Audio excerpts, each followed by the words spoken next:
ثقیف، یہ طائف کے رہنے والے بنو ثقیف، یہ اسلام کے بڑے سخت دشمن تھے.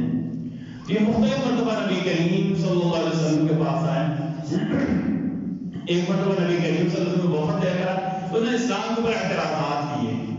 یاد رکھیں اسلام کے اوپر اعتراضات ہر دور میں ہوتے رہے، ہر وقت ہوتے رہے. کبھی لوگوں نے اسلام کا نام دے کر نعوذ باللہ اسلام کے اوپر اعتراض، نام کیا دی؟ جدید اسلام ہے. بھائی اسلام جدید کیسے؟ نعوذ باللہ کوئی نیا نبی آ گیا ہے، ماڈرن اسلام. یہ ہمارے مشرف کے دور میں کہ ماڈرن اسلام کی وہ ایک لہر چلی تھی. بھائی اسلام وہی ہے جو اللہ نے نبی کریم صلی اللہ علیہ وسلم کو بتایا اور نبی سے صحابہ نے سیکھا. کوئی ماڈرن یا کوئی جدید اسلام، یہ سارے کیا کہتے ہیں؟ یہ پروپیگنڈا ہوتے ہیں، یہ لابیز ہوتی ہیں جنہوں نے کام کیا کہ بھائی مسلمانوں کو اپنے اصل کام سے کیسے ہٹایا جائے.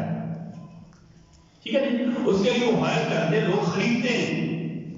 اور ضروری نہیں ہے کہ چھوٹے لوگ ہی بکیں، بڑے لوگ اکثر جلدی بک جاتے ہیں مفادات کی وجہ سے. مشرف کے دور میں نا ماڈرن اسلام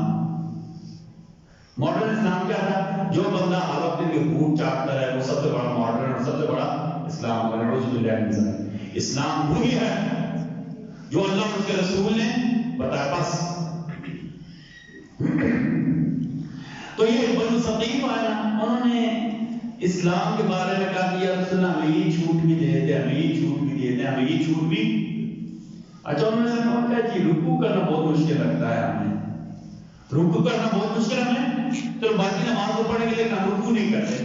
آپ سب لا خیر فی دین لا رکوع فی، آپ سب سختی سے ان کی تردید کی اور کہا اس دین میں کوئی خوبی نہیں جس میں رکوع کرنا نہ ہو.